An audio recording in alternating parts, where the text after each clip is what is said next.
Everyone, it is that day of the week. As I always say, my favorite time of the week, being Brown at Work live. It's your girl, Linda Talaferro. And you may recognize this beautiful face because she was an awesome guest last calendar year, and I had to have her back to have a part two discussion of something that is extremely critical for Black and Brown women. And that is, how do we completely walk in our purpose? How do we not allow the perceptions of others define us?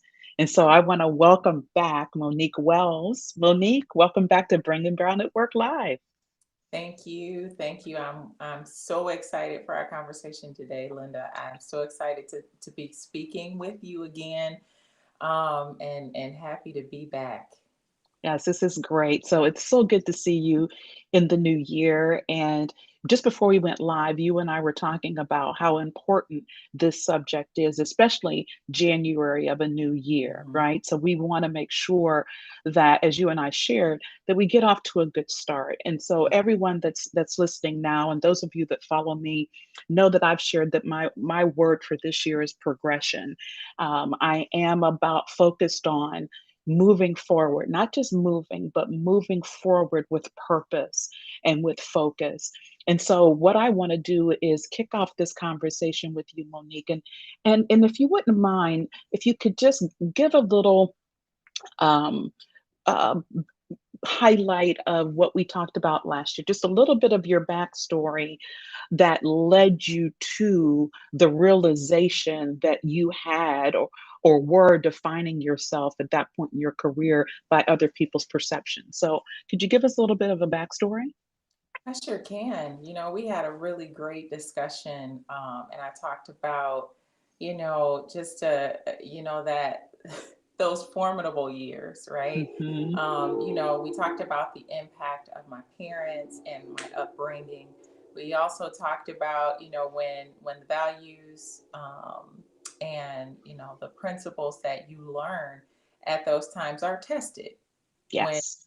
for you to go out and start to make sense of the world for yourself. So we talked a little bit about my college experience and then my experience in my professional career. And a lot of it was that testing to Hmm. say, do you know what you know about yourself?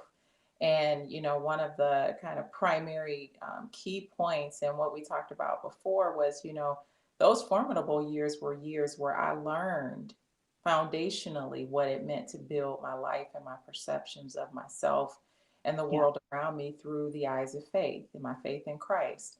And to get into college and then to get in the workforce and have all these competing um, perceptions, cultures, Hmm. institutions. I can't Hmm. even think of another name, but there's about 50 different names I can. But you're going into the world of others and you're experiencing what it's Yes. like to be a student, what it is like to be an engineering student, what it's like to be an African American woman as an engineering student, and as an African American engineering grad, and then a new African American woman to the workforce, or a new woman to the workforce, or a new and there were so many dynamics to that it was Yes. mind blowing. Yeah. And so the summary of that was I had to go through some tests and trials to really um it takes a couple times Hmm. of going through who are you in reference to where you are and how you're perceived and Right. Right.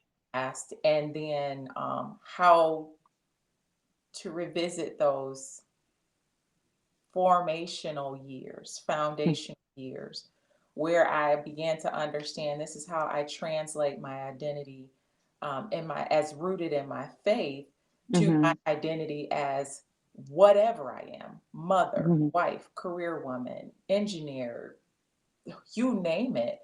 Um, Right. and it was critically and important to get there. And I'm sure there's maturation that happens in these cyclical things where you're going for new things and new challenges and developing more, where you have to sit back and say, who am I?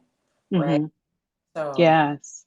Yeah, and that's exactly what we talked about last year. So, as we dive into it this time around, Monique, and you reflect on that, what would you say were there maybe one or two instances when you entered into the workplace, or maybe even today, or in the past few years, where perceptions of others started to take over? And was there something that, there was a aha moment or a light bulb that came on that said, wait a minute, that's how they see me, but that's not necessarily who I am. yeah, it seems like it comes in. Uh, there was a saying that my husband got from our bishop, and it, references life, how life is lived. Life is lived in seasons, but experienced on levels. And so there was a season in my life, another season, where that level increased. Mm, And I feel like every time there's a level increase in life or there's a season change, there's always opportunities to try to look around and grab on to something.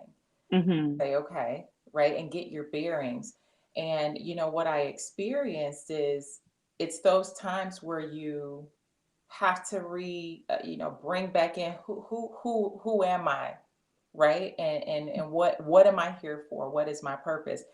And in life, things can hit you a couple times before you say, wait a minute, I'm gonna stop getting hit in the head with this thing. And it was a low, these highs and lows. And some okay. call it anxiety, some people may call it several different things, but it was this gnawing every morning to say this anxiety about facing the day, facing what was required of me, facing whatever my responsibilities were.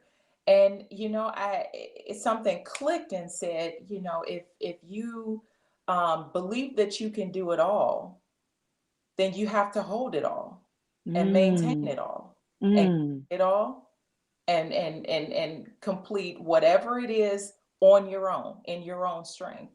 But if your foundation is really your faith in Christ, then the whole of that whole thing is you are not in this alone, mhm, that there are mhm. steps that you're walking out. So those really foundational things that came back, those one or two things, and now I have a sense of it. I feel it coming when you go into Okay. different environments and they put upon you, which may not even be malicious, what their expectations are in this particular space. Have a new job. This is Yes. what they're expecting of you. But Yeah. at that time, it's, do I do this in my own strength based on the expertise that I built and what I believe I know and what I believe I can do? With that comes this huge anxiety for me to hold on to it, hold up to it. And, Yes. and that was the thing that said, wait a minute, I felt this before. And the answer to that was not to hold that thing, not to try to hold those perceptions, not to try to dig in to figure out, hey, what do you think of me? What do you need from me to define, okay, this is what I can do? But it's taking that and understanding it's a part of an increased level or a different season, but in perspective, moving it to the side. But I am rooted and found, and my foundation is in my faith in Christ. And I didn't Right. earn what I just did, right? I did Yes. that through faith. And Right, right. I'm not going to put it on myself to do. Now I'm going to revisit constantly and continually that it's Christ who lives and works in me and allows me and gives me the strength to do what I need to do wherever I am and whatever it is that I'm called to do. And those things help to bring me back and snap me back because it takes that for us. Um, Yes. yeah, Yeah, so yours is, rooted in faith, which I completely understand and can relate to. If you were to take a broader look at it, because we know that not everybody walks with that same level of faith, right? And right. there are times when self-confidence will enter, or the lack thereof, or we wonder, because we've had so many people in that work environment, or in the systems that we are part of in corporate America, unfortunately say or act in different fashions, Yeah. or just the environment itself. And to your point, not necessarily always ill intended, right? Yeah. But it just is that. What would you offer to a Black and Brown woman today that's saying, look, Monique, Linda, I hear you, right? But I'm struggling with this self confidence because I'm looking around and it seems Yeah. like there's no one that looks like me. Two, I can't really figure out who I am, and I'm questioning pieces of myself because of what someone else has said, or the to your point, the next level that has been put on me. I'm not sure I'm there. What would you say to that Black or brown woman that's having those thoughts or those struggles right now? Yeah. And you know what? And I hear this a lot. And I know it's being impacted by the world we're living in right now and the things we're experiencing even together as Black and brown women, not only in the workforce but with our families and those increased the increased need um, Right. right now. But you know what I come back to still is there has to be a foundational root in within you that says this is what I am capable of. Hmm. And there has to be a belief that that thing is there, right? Yes. And so when we talk, and whether you're a person of faith, whether you're agnostic, whether you have, wherever it is you find yourself, Hmm. when these times come, there has to be a level of some of foundational building that says that there's something in there I can tap into, because the tendency will be to go externally and ask for that type of input to say, who do you think I am, or what do you think I'm capable of, or to just look around to say, oh, I see what other people are doing and I'm going to try to mimic those things and different things like that, and it doesn't always work. And Yes. what we find ourselves is in a place of, again, anxiety and frustration, because there's a difference between there's a difference between the perceived place that we are and the expectations that we are perceiving for ourselves, Yes. from ourselves, and what we're perceiving from others. And so I come back to, Linda, the same thing. It is hard to walk into a place and believe that you know what others think about you. Mm. I had to ask myself, you know what? This is so funny. I asked myself one particular time, I said, how am I to know the perceptions that this person has of me? Even if they've spoken it or said it out loud and said, Monique, I think you are this, or I don't think you're capable of this. Many people don't. It's just a perception that you get while you're Hmm. around certain That's people. right. But That's then I right. had to stop, and because I was filling my head with these thoughts. Well, you take unspoken cues, and you say, Mhm. yeah, I know what these people are thinking, or I said, you know what? What if I don't do that? What if I walk into a room and my perception is that everybody in the room, regardless of whatever unspoken things or things floating around in the atmosphere of our minds, or looks, or the way people say things, or Right, they right, right, right. maybe talk over you, or maybe not. What if I walked in every situation and assumed that the people there thought as well of me as I did? Boom. Exactly. And Linda, it changed the way I even walked Yes. into rooms. Yes. I would walk Yes. in a room and I would sit down because I was comfortable walking in that room and sitting down. You didn't have to tell me to lean in. You didn't have Mhm. to tell me to sit at the table, because I Yes. walked in the room and said, this is where a person of my gifting sits. Yes. Oh And my it gosh. changed everything. Yes, Monique. Oh my gosh. Yes. Oh, okay, that just brought up so much in me because I often talk about, and every all of you that are listening, you hear this from me all the time. We have to get out of our own way. There's a lot of times we need to get out of our, and when you change your mindset and your approach, your thought process, Mhm. and you choose, which is what Monique is just sharing, you make the choice to Yeah. approach the situation in a positive manner, to walk into a room as if you belong, as if you do have something to bring into this space, right? And as you said, Monique, that seat is there for a person, you, that brings that expertise, that knowledge, that fresh perspective. The the dynamic does shift. It does. It's when we stop this negative self-talk, is when we stop creating things where they don't exist. Now, we Monique and I aren't saying, everyone, that we don't believe biases exist, and that we know they do. Yes, We we know, but Monique, what you said is so true. 9 times out of 10, that person doesn't have a negative perception. You just, through your choice and your lens, decided to take that shift in the sea, or something they said, and you decided to twist it into saying, okay, they think I'm stupid, or they think I shouldn't be here, or they're racist, or we do that 9 times out of 10, because you're right, most people won't say that. They don't say that. And yeah. where those situations exist, they uncover and show themselves. We don't Yeah. have to guess about those, right? They Yeah. show themselves. But I'm Yeah. so glad you shared that, Monique. I'm so glad. That is, so those of you, we're going to repeat it for you again. If you're struggling, Mhm. Monique gave just a nugget, a beautiful nugget.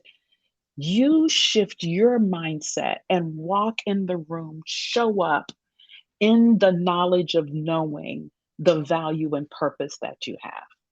And I Yes. do think I agree with you, Monique. All of us have a root somewhere. We have a foundation in something.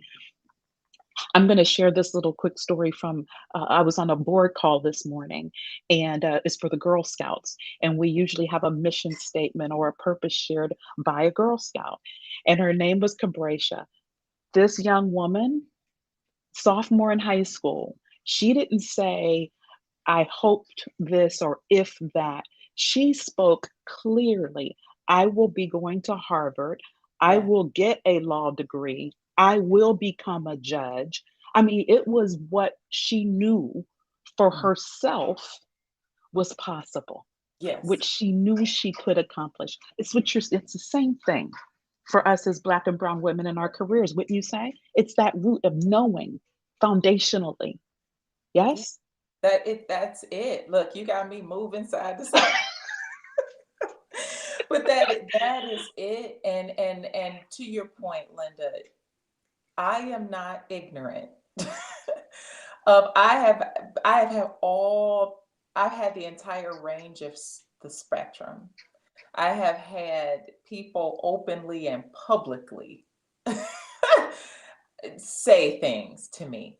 And then I have had people subtly and in a subvert and covert way say things or motion and in all of the cases, the energy that I put into that Yes. never materialized a level of confidence in me that made me better. Mm. And it was Wow, that's until I powerful. stopped and said, wait a minute, open up my eyes to those that are for me.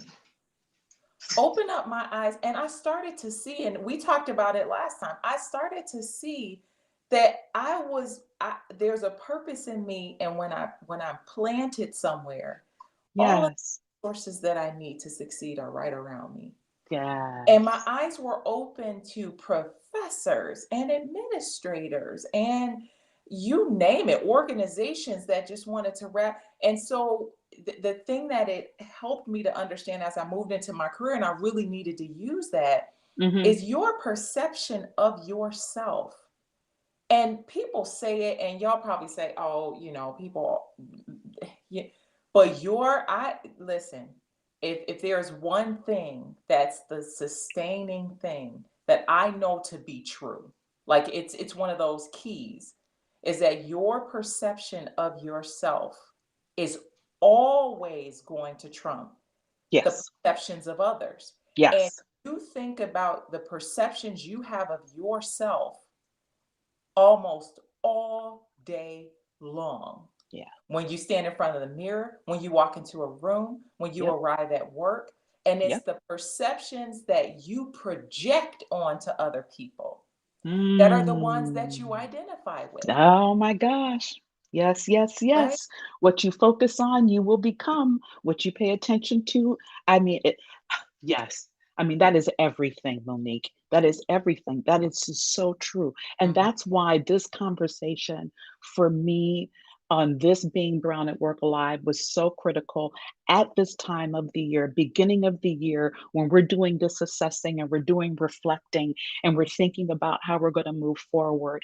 I thought it was so critically important to talk about this and to help women understand, look, you uh, you're powerful. You have what you have right in front of you in that mirror, in your hand, what you're capable of. If you're rooted in faith, we all know everything is possible. Whatever your root is in, that foundational piece that has gotten you where you are today in your career, has that positive influence. That is what you should hold on to, Yeah. keep in touch with, always have prevalent for yourself. It's the knowing that we know that we know That we know, that we know. you know what the real fight and the real struggle is every situation you find yourself in. The struggle is not against other people, it's to hang Mm, on to what you know that. yes, yes, yes, yes, yes. Because it's Yeah. only when you let go of it that the Mhm. tides start to really pull you away. That Yes. is the thing that will be tried and tested. What are you anchored to? Mhm. That's what's being tested. Whether it Yes. be somebody's perception of you, somebody's belief or non belief. I had a young girl come and ask me, and she said, well, how did you choose a STEM career field and Mhm. there's not many people that look like you? And I told her, I said, it never dawned on me that career fields had anything to do with whether or not there was someone who looked at me like me. But the anchor that I didn't think of that myself. That anchor was that the world was my oyster. There you go. There you go. You could be in that STEM field. You could be that You could engineer if do you want anything. to be.